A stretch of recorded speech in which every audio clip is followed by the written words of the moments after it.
Ladies and gentlemen, boys and girls, welcome to the official EHW YouTube channel, and today we are going to emphasize, talk about, and explain how you get that giant peak, how you get that bulging ball, how you get the pinnacle of the bicep.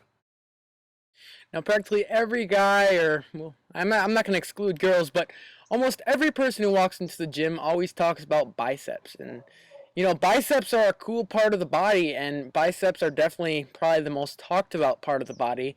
But I don't think people fully understand that to build a great physique, it takes more than just biceps. And even to build a big arm, it takes, you know, definitely mostly triceps, and then biceps kind of add the cherry on top. It adds that nice ball. But today, since it's requested and asked for, I'm going to talk about biceps and how to build them great.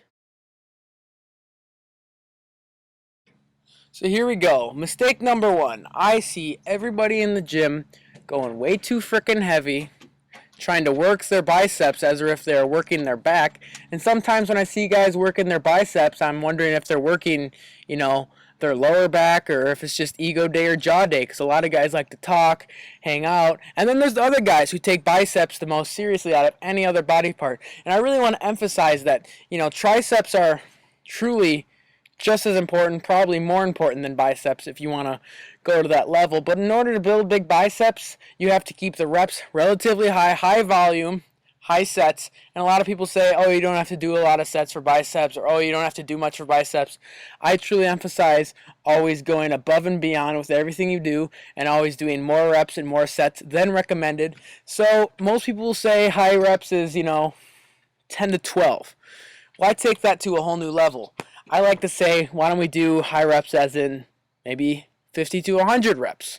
And I know that's a 50 rep barrier or gap in between, but you know, if you really want to do what you got to do, you have to be willing to do whatever it takes to obtain that goal, whatever it may be. So if you want to build biceps, maybe try some static holds. Hold it at the positive contraction and then let it slowly down and feel the negative. Or here's another idea.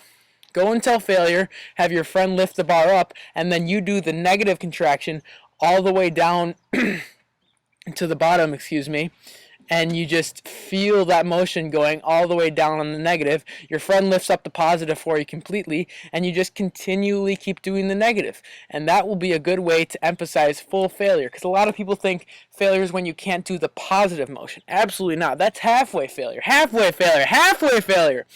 Full failure, and the one that's going to make you frickin' grow, is the failure that you can't even do the negative part of the motion. You can't even do the part where it's going down when gravity, you know, is working on your side. So if you put it into context, biceps is high repetitions, full stretch, full contraction, and really it's not about lifting heavy weights. As you see in this video, I'm curling, what, 20 pounds? In real life, maybe I could throw around 80-pound dumbbells and curl them. But is that really what I want to do? No, it's not. What I want to do is I want to stretch at the bottom.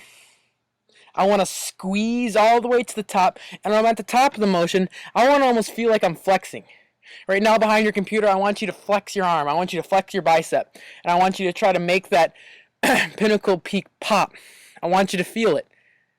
Now, next time you work your biceps, I want you to emulate that. At the top of the motion, I want you to just squeeze. I want you to just flex the muscle, and a bunch of blood and a bunch of nutrients and the pump will truly come in, and that's what's really going to make the muscle bulge, pop, and grow, and that's why you're at the gym. So next time you're working biceps, don't be concerned about if you're lifting 10 or 7 or 5 pounds.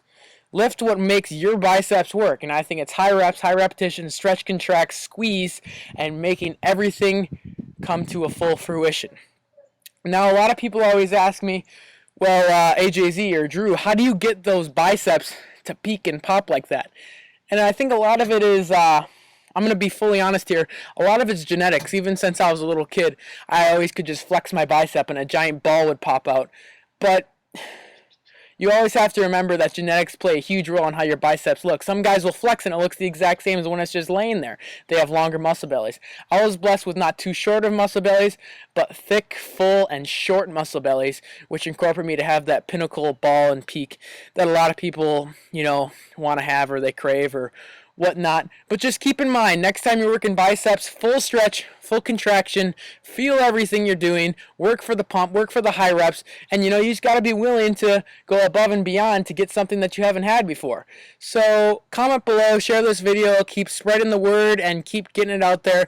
I truly appreciate all your help. Check me out on Twitter at AJZiggy1818, at AJZiggy1818 on Instagram, Facebook, Andreas Ziegler, ANDREASZIEGLER, and my website, teamajz.weebly.com. Thank you very much, and let's do this!